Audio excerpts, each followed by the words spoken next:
Ang mananak, no more. Bala ka, hindi makatulog, nalalaman. Adik sa kape. Pero ako nung buntis din ako nagkakape rin ako. Sabi nila bawal daw. Isang beses sa isang araw pwede naman. Ay, oh my God. Ano yan? Isang beses sa isang araw pwede naman. Huwag lang sa sobra ng 4.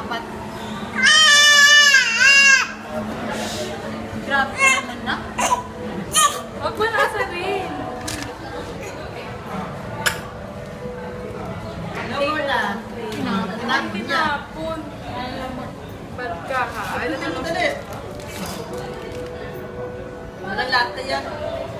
Tapon mo. Sabi ko na nga ba eh.